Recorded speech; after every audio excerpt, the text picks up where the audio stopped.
Hello and welcome to another video on finding the areas of trapeziums and parallelograms. We've got a parallelogram at the top here and then a trapezium at the bottom.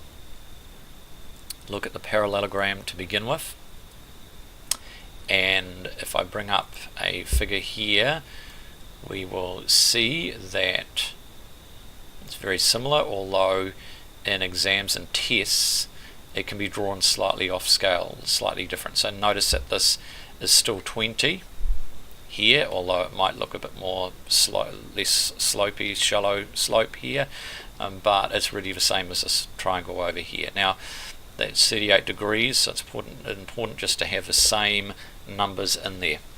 We're not going to use this 30 meters because that extends all the way across, and here we're only going up to just that little bit there, just a triangular bit. Okay, so from here to here is not 30 meters. We don't know from here to here what that is because it's not the whole bottom of the parallelogram. It's only part of the bottom of the parallelogram, the bit that's below the 20 meters. It's only this little bit below here. Okay, now what we're given is the 20 meters, and we can put that into our calculator. That's the number that's given to us. So what I'll do to ignore that, there's something else there. So 20, and then you've got to work out whether to use times or divide. So the long side is given to us, and we need to use times because the long side is given to us. 20, whatever's given to you, so you still put it into the calculator first, and the angle has to come last of all. It's always last of all. The side goes first and the angle last of all. So we'll put the side in 20, and it's a long side and it's given to us, so we use times. Now we're going to ignore that long side from now on. I'm going to delete it because it might be confusing to you. For the rest of it, to work out whether to use sine or cos, we do not look at the long side anymore. We look at the other side that's either given to us or we're trying to find it. Now this one here is one that we're trying to find. Now we could do this, work out this one over here, but look, that one's not the one we're trying to find. We're trying to find the height. Also, that's not given to us either, so we ignore that completely, the side over here. And we ignore the side over here now because we've already used it. In fact, we've figured out that the long side is given us times. We need to use times, right? Times if you're given the long side. Now, the h, we're trying to find the h, which is opposite the 38 degrees. And when you're trying to find the opposite, or you're given the opposite, all right, you use sine. So sine, we're using sine. Okay, just remember, you might get confused by this here. We were given the hypotenuse alongside, but we only used that to find out whether to use times or divide. Then we don't use it anymore. The important one is this one over here, which is the opposite. Okay, so opposite means use sine. 38, press equals, it's 12.3. Okay, so our height here is 12.3 meters. Next thing is to work out our area. If we know that the height is 12.3, we know that the area of a parallelogram is base times height, and we know that the base is 30 and the height is 12.3 from here to here.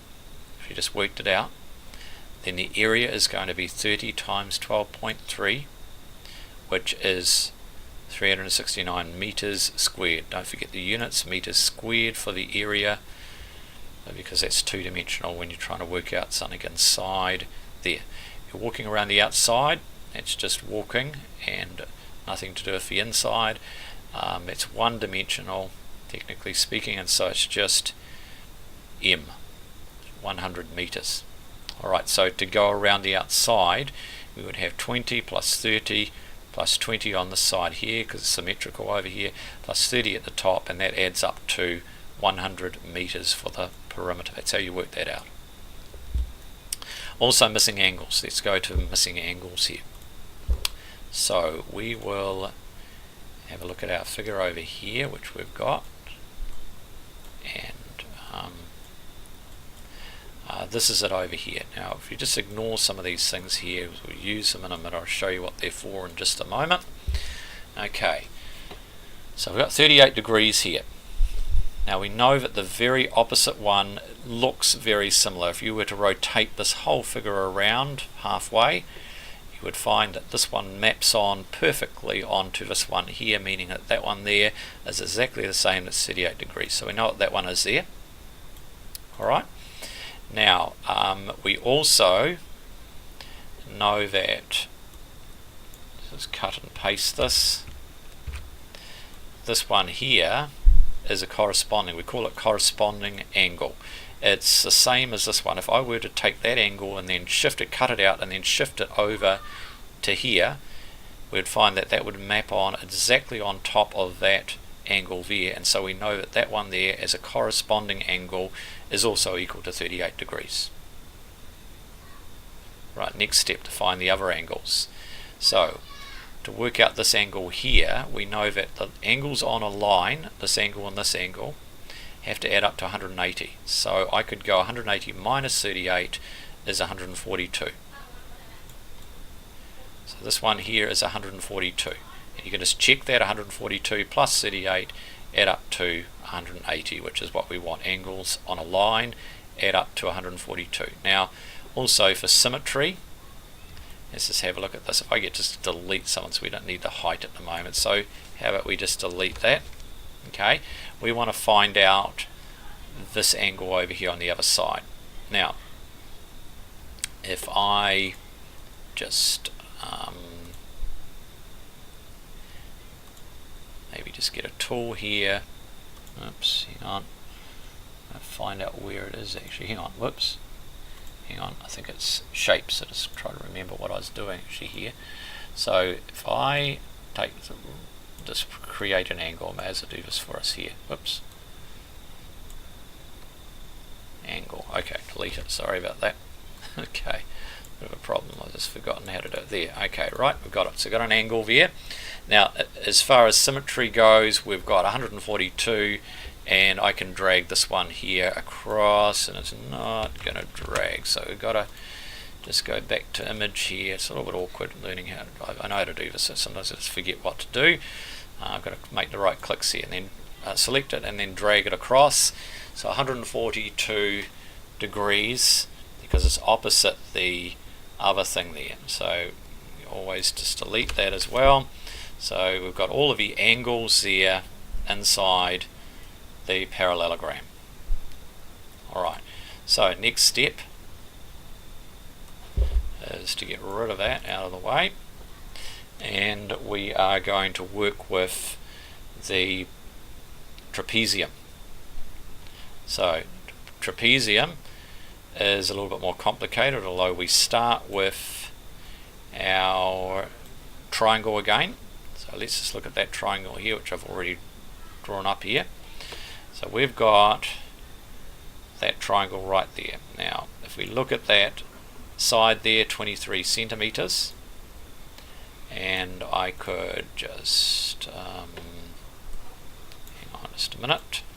I will just use the tools here and draw, put that in there, 23 centimeters there.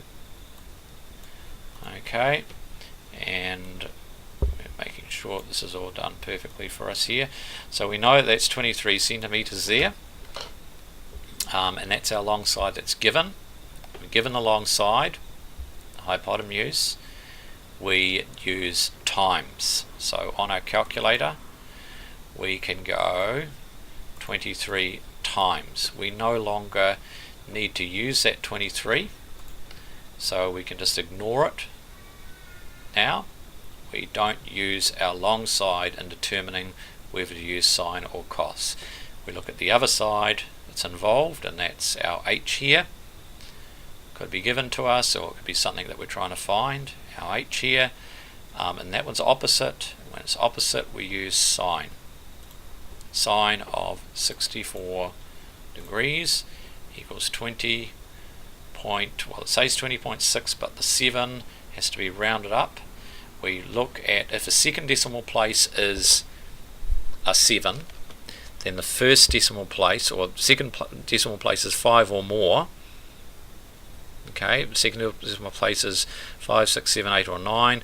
That means the first decimal place has to be rounded up one more. So we're going to round that 20.6 to 20.7. Alright, let's look at what we've got over here. 23 sine 64 is 20.7 centimeters. That's our height there. And if we just scroll down and ignore the rest, because at the moment, just while we work out the area, which is a little bit easier. Now I've written it at the bottom here, but it is easier to work out. Now, a little bit more complicated than the parallelogram though. What we had here, base times height for the parallelogram area, and for the trapezium area it's going to be the average of the top and the bottom, A and B, times the height. Okay, so what we're given here is a different value for the top and the bottom. Over here for the parallelogram, the top and the bottom were the same, 30 and 30. When they're different, 60 and 90, we've got to work out the average of that, and you could see by looking at that, that 75 is right in the middle. It's the average. But if you can't work that out by just looking at it, then if they're difficult numbers, in other words, you have to add them together and divide by 2. So let's just do that. If we did 90 plus 60 is 150, divided by 2 is 75. Alright, so I could do that on the calculator if you want. So 60 plus 90 is equal to that, and then we divide it by 2 and we get 75. So our average across the top and the bottom is 75. Now what you do now is you go that average 75 times the height. What did we work it out to be? Our height was 20.7 is equal to, and if that happens on these calculators, you want to press the SD key to get a decimal answer there. So 1552.5. So we'll go back here and we'll just see if that's what we got. Yes, that's what we got here. 1552.5 centimeters squared. Now let's go on to the more difficult bit. That is to find out the unknown sides here and the unknown angles here, so you can work out the perimeter around the outside as well. So what we'll do is find our diagram here, this diagram, and let's bring it over here. Now I've got a few numbers there I'm just going to put in just a moment. Alright, so if we have our question here and diagram here as well, so we match that up there, you can see 23 centimeters here and a 64 is there as well. Alright, and it may have been drawn slightly differently, but we do have 60 at the top, and you just imagine 90 all the way across the bottom there. I've just drawn it as a bit more narrow with that one looks a bit more stretched, but as I said, you know, things are not drawn to scale. As long as the numbers are the same, we're just going to pretend it's the same thing. Alright, doesn't matter, we've got to work out the numbers that go like this number here for the side around here. Now that's not necessarily going to be 23. Okay, it's actually a more slopey line here. It's different. That one's a steep slope and this one's a shallow slope. Okay, very similar here. So those two sides are not necessarily the same there. We've got to work out whether they are the same or not, or whatever. Okay, so we've worked out the height of this already, and we worked it out to be this 20.7 centimeters. So we can put that in there. We know that it's 20.7 centimeters. All right. Now we also know that this is 60, so right down below we've got 60 centimeters over here. Alright, so we're going to fill in some missing things. Now the reason is, I'll show you later on why, because we've got to work our way in this direction over here, but we've got to actually work out a few of these things in here first in order to get some other missing stuff over here that we need to finally work out this one here. It's quite involved. This is quite an advanced question here. Okay, I don't really expect everybody to know how to do this. If you're fine with what we've done so far, you can just stop. But that's this is really just complicated stuff for people who want to really do more advanced things and know how to do it. Alright, now we know that the height is 20.7. We need to work out this bit over here. And the way we do that is we'll ignore that. Okay, so we don't want to use the height again to figure out this side over here. We're going to use our 23. Alright, using our 23, it's our long side. Our long side is given, use times. Alright, now we're trying to find, the thing that we're trying to find is adjacent next to. We're not trying to, the h is no longer involved. We're not using it. We're not trying to find it and we're not using it. Alright, we're using the 23, and we're not going to use that anymore either because we used it to find out the times. Alright, given the long side means that we use the times. So what we're going to use is the adjacent side, because that's what we're looking for, the adjacent side. That's the important thing. Okay, the adjacent side, we're looking for that. So when we're looking for, or the adjacent is important, right? Okay, so we use cos for the adjacent. And then finally the angle.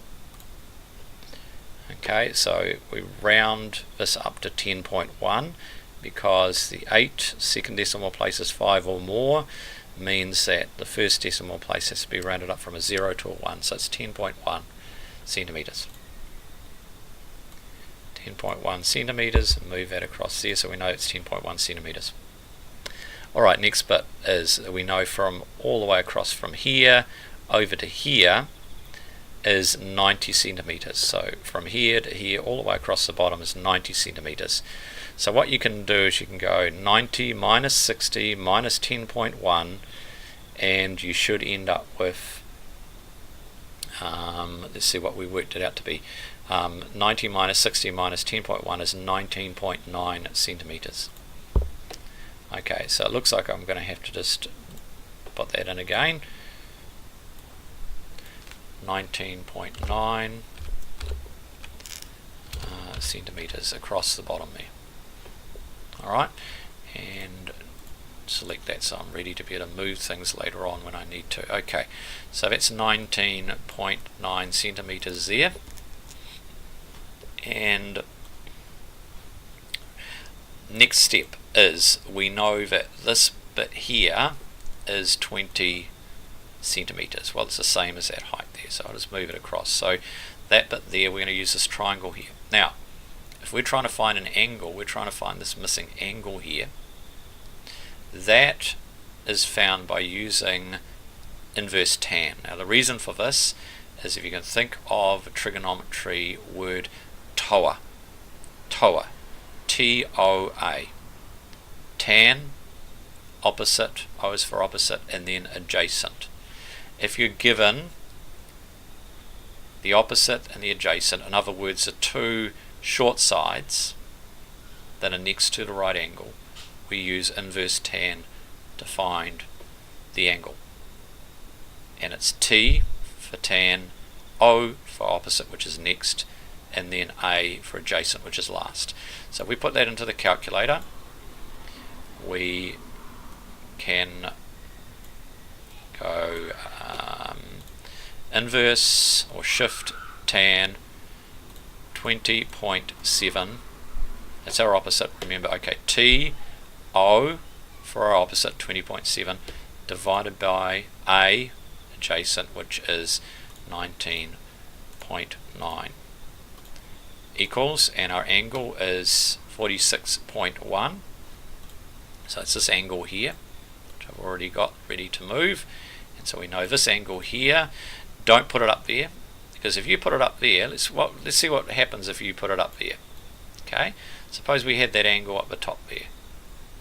Alright, now what happens is 19.9 is now our opposite, and 20.7 is our adjacent. So you would have to reverse that on the calculator. We put in 20.7 as our opposite, but now 19.9 is our opposite. So you'd have to go 9 inverse tan 19.9 divided by 20.7. You would then reverse these around to work out that angle there at the top there. Okay, so you get a different answer, but we are trying to find this one over here, and in this case 20.7 is our opposite, TOA. T, opposite, adjacent, TOA. Alright, can you see that it's different? The opposite and the adjacent are different depending on what angle you're trying to find. Alright, so we're trying to find that angle there. We've got it, 46.1. Last step is to use that angle there in order to find the long side. Okay, now I needed that 19.9 to find the angle, but I'm going to delete it because it's going to confuse you. I'm not going to use it anymore. I'm going to just use the 20.7 centimeters. I could actually use that, mind you, and I could get rid of the 20.7, and then I would use this one here to find my final side rather than the 20.7. So it's up to you, but you'd use cos instead of sine. Okay, so I'm just going to explain why we're using sine, because this 20.7 is opposite the 46.1, and I'm trying to find the long side. Alright, so when you're trying to find the long side, you use divide. Alright, so I could go the side that's given, 20.7, divided by sine of the angle 46.1, and that'll give me my long side of 28.7 along there. Now, what if I was, just to prove this to you, perhaps we can just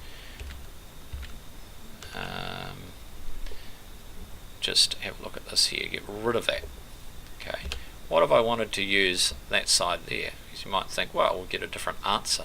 No, we won't get a different answer. We could use that side there instead.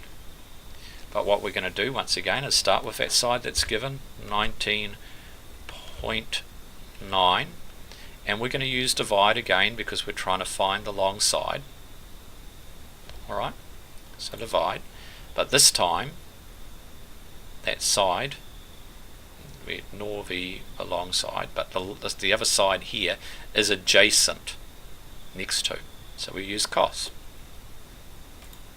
Alright, so divide to find the long side, and the other side is adjacent to the angle that's given, so 46.1, and then equals, and yes, 28.7. Sorry, this 9 here means that we must round the first decimal place up 1. So if the second decimal place is 5 or more, first decimal place gets rounded up 1. So 28.7. So actually in both cases we ended up with 28.7. Okay, so there's two ways of getting to our answer. I just wanted to show you that that there's lots of different ways of solving this, and believe it or not, if you know how to use a thing called Pythagoras, you can actually use Pythagoras to work out that long side as well. Okay, I could actually maybe just quickly just show people who might be interested, so I'll undo that there, and if I didn't want to use that 46.1 degrees there, I could then use it. Let's just say we get rid of that there, by the way, and we want to just use these two sides here. I don't know if anybody knows about Pythagoras. Now Pythagoras means that you have to use a square root of the two short sides, and you square them and you add them together. So 19.9 squared. So I've taken the square root of the first short side plus the second side squared. You've got to square them both and take the square root overall, and you end up with a long side, 28.7. There we go. It's another way of working out the long side there, 28.7. So you can pick and choose which way that you want to use. There are lots of ways of solving and finding out missing sides. That's a way of using Pythagoras there, and not even using angles. Sometimes you can do that. If you're given two sides, you can find the other side using Pythagoras. In most cases, or in many cases that we've done so far, we have not been given two sides. We've only got one side given. So very often one side's given and an angle, and in that case you must use trigonometry instead. Alright, but when you're given two sides, you can use Pythagoras to find the third side. That's possible. Alright, there's one last thing that I think we are going to just go through. I hope you're okay just to stick with me just one last little bit here. If I then just draw in, hang on, tools, shapes. Okay, so we've got this here. Just to make this a little bit longer over here and here.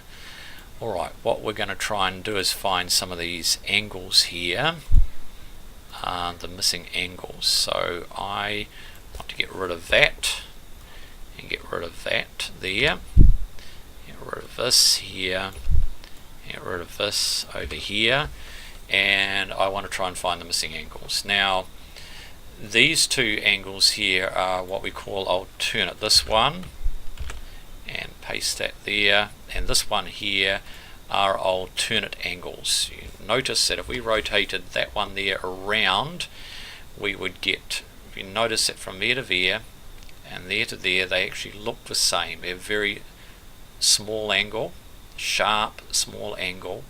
It's a Z shape. The bottom of a Z is very similar to the top of Z. Okay, Z from there down to there down to there. We call them alternate angles, and they are equal. So that's 46.1. But that doesn't help us in terms of, we want to find out the one that's in the middle. Okay, we're going to use it to find out this one in here. Now, this one in here is going to be 180 minus 46.1. So if I then go here and work it out, you might be able to do it in your head. 180 minus 46.1 is going to be 133.9 degrees. Alright? Now, you will find you can go 180 minus 46.1 because those two there are angles on a line. Alright, they're on a line, and mind you, there's actually another way of doing this. I suddenly thought there's lots of different ways. Okay, so if I get rid of this, you could see that these two angles are what we call co-interior. Okay, they've got parallel lines here, and when you're looking at co-interior, they have to add up to 180. So that plus that have to be 180. So there's another way of doing it. 133.9. And we could use that same technique over here, mind you, to work out this one. So we could find out that this angle over here plus this one over here have to add up to 180 as well. So we've got 116 degrees. Alright, 116 plus 4 more will be 120, plus 60 more will be 180. So this one plus this one add up to 180. Alright, so we've got all of our four angles, and notice that they're all totally different. Alright, so hopefully that's useful and helpful for people to find out missing things. It's quite complicated, but there's alternative ways of solving things, and I've demonstrated that as well. You might be able to think of a different way of doing it, but it's one way, and well, it's actually quite a few different ways I've shown you to find the answer. So I hope, let me know on the feedback as to whether that's understandable, whether you've gained anything from that. Thanks.